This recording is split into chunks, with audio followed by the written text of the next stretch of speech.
Hi guys, good morning or good afternoon wherever you are in the world. I really wanted to do a live stream for you today. However, my internet connection has not been the best. So I thought I would record this and still give you some tips on insomnia because a member of my group has asked this question: how to deal with insomnia, how can I combat insomnia? And I would like to share my own experience with you and the things that I have found to help me. So, first of all, I would like to say that insomnia can hit you at any time. It can be from stress, it can be from excitement, it can be just sometimes you don't know why it just hits. But let's have a look at how we can change that, how we can make our world a little bit easier, make our lives a little bit easier.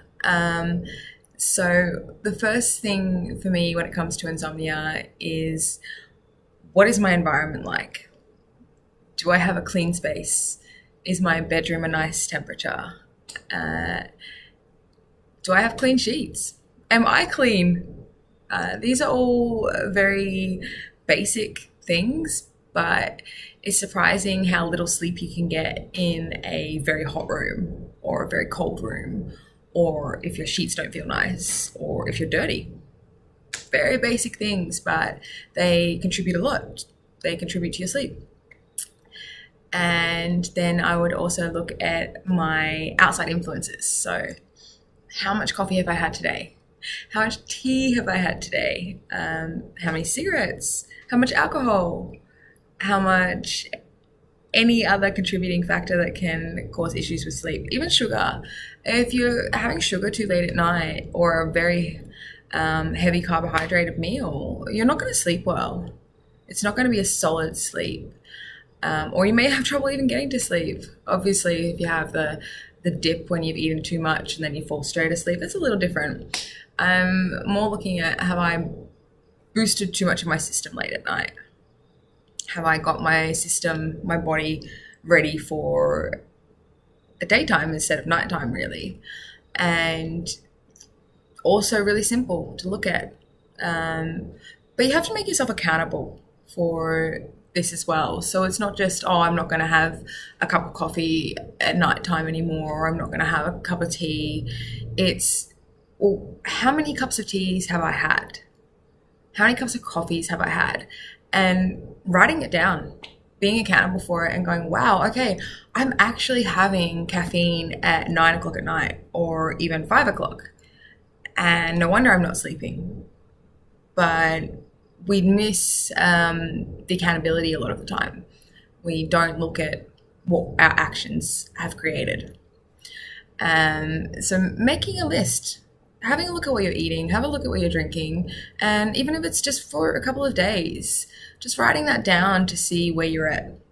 And knowing where you're at first is the starting point. Because if you don't know where you're at with these things and you just think, I'm not doing these things, well, that's kind of like a missing factor there. You actually have to look at it. You have to go, okay, this is my environment, this is what I'm putting into my body, and these are contributing to my lack of sleep.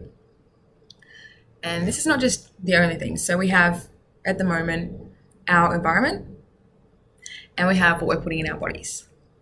But what if my environment is great? And what if the fuel I'm putting in my body is also healthy? It's not fuel that's going to inhibit my sleep. And then I'm just left with racing thoughts. So how do I combat that? Well, you can grab that piece of paper again and let's write down those thoughts. So, am I excited? Am I stressed? What's actually going on to cause the racing thoughts? What am I even thinking about? Like, what good is thinking about something over and over and over and over again? It's not going to do anything for you. And if anything, it's going to take away from your life. So where do I go next? Well, I write these thoughts down. I take a look at all of them and I go, okay, I can't really do anything about this tonight. So why am I letting it take a hold of me? Why am I letting it control this side of me when I could be healing? I could be resting. I could be rejuvenating and making sure that tomorrow I can look at these thoughts, because they're not just up here now. They're on this piece of paper. They're tangible. I can read them. I can look at them in the morning and go, you know what? I have to do this, this, this, and this. And then my day gets done. But if I don't have them written down, if I don't get to the root of what I'm actually thinking about over and over in my mind, then it's just going to stay there. It's like, it stays there. You have to declog. You have to digest. You have to remove. And then you can take a look at it in the morning and go, you know what? I can get this done. I don't need to worry about this. It's not such a huge deal. But when you're underslept, you're tired, you're exhausted, you're stressed, all those worries, all those thoughts that are going round and round in circles in your mind, they become bigger. And they come bigger than what they need to be. Because you're not in the right frame of mind. You're not in a rational frame of mind. You're in a tired, exhausted, stressed out frame of mind. And you can't really get things done when you're like that. You can't really change anything that's happening. You just keep running around circles and circles and circles. So how do you get to a point where, okay, my environment's great, my fuel, my body is great, I've written all my thoughts down, and I still can't sleep. Okay, so then we have to go a little bit deeper. Then we have to ask ourselves why. Because you deserve sleep. You're worthy of sleep. So when you're hungry, do you not eat? Sometimes. But generally you get to a point where you go, you know what, if I don't eat a burger right now, I am going to be hungry. And being hungry doesn't help anyone. Just like being tired doesn't help anyone. So then maybe it's time to look at sleep how I look at food. Okay, so how do I do that? Well, I need to prepare. You know, if I want to make a delicious spaghetti bolognese, it doesn't magically appear. I have to chop the vegetables. I have to chop the onions. And I tell you what, I hate chopping onions because I cry like a baby. It stings. So sometimes in a process, something may not feel nice. You may not want to do something in the process. But, you know, once I've chopped those vegetables and once I've cooked my pasta, once I've perfected my sauce, it is so yummy and I feel so good because I chose action. I chose to do so that I would be rewarded with the delicious meal. And sleep is very similar. Like, I think a lot of us expect to just go to sleep. It's just something we do. But eating is something we do too. And we need to prepare ourselves for the sleep.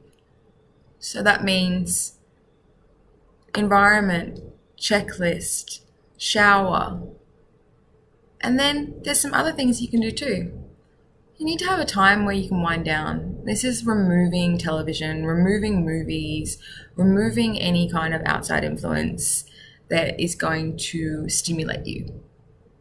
And for me, I trial and error it because not the same thing works for everyone. So I'll let you know what works for me. Reading. But then I have to be careful not to read too much. So I need to set myself a limit. And that limit is 2 chapters. 2 chapters of my book.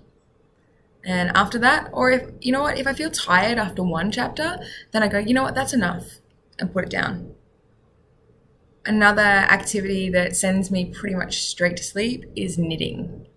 I really enjoy it, but wow, it makes me fall asleep pretty fast. And I would recommend that you look into activities that you don't even see yourself doing. Try them and see if something that you can still enjoy but also relaxes you, that puts you in a state where you can fall asleep. And choose an hour before bed. You know, you have that hour to prepare your clothes for the next day, have your list ready, do a little bit of reading, do a little bit of knitting, do a little bit of drawing, even if it's doing some light stretching. And then lie in bed. And after you lie in bed, I want you to breathe and have the sole focus of your mind to be on breathing. Breathe in and breathe out slowly. Breathe in so that your chest actually rises and falls. Breathe in so that you can actually hear your breath, see your chest rise and fall, and take your time with it. If your mind starts to wander again, that's okay, but come back to breathing. And breathe deeply. Breathe in as you feel the oxygen go through your body. And continue it. And keep breathing until you do fall asleep. If your mind goes, okay, I'm breathing, but I'm still thinking about everything else, then have a visual image in your mind. Have something to think about during your breath. For me, I like to think about a sunset because it also helps me understand that, okay, this is time to shut down now. So I'll imagine the sunset. I'll imagine all its colors. I like to think of sunsets by the water. And the water itself is the bed for the sun. And I like to imagine that as I breathe in and out, see my sun slowly going down. And I think to myself, okay, it's time for me to shut down now. It's time for me to rest now. It's time for me to rejuvenate. And if I'm still full of worries or full of stress and I've tried everything, I just talk about being accepting of sleep. I used to struggle with just even wanting to go to bed. So now I really tell myself that I deserve to go to bed. I deserve to go to bed for my mind. I deserve to go to bed for my body, my soul, my spirit, my energy. And by telling myself I deserve this, it really makes me realize that I do deserve it, because I'm no good to anyone, including myself, if I don't have this rest. And just by acknowledging that I do deserve the rest and that I can function better, it makes me go, well, what am I worrying about? What will it do if I keep these thoughts racing in my head? It won't do any good, I can guarantee. But by relaxing my brain, my body, preparing for sleep like it was a great meal, then I can go, yeah, okay, I've done this. I have done everything I can to shut down. And if I still can't sleep, then I breathe. And I continue to breathe and I rest. I close my eyes, and every time those thoughts wander, I pull it back to breathing. I pull it back to the image of the sunset in my mind. And lastly, I keep telling myself, you know what, it's not going to help anyone, including yourself, if you stay like this. So I hope some of my tips have helped you. If you would like any further information or tips, or if you have any other questions, please let me know. If you would like to join my Facebook group, send me a message, comment, or like. And I look forward to sharing more of my life and stories with you. So I hope you all have a fantastic night and one of the best sleeps you can possibly have. Till next time, and have a great day or night. Bye, guys.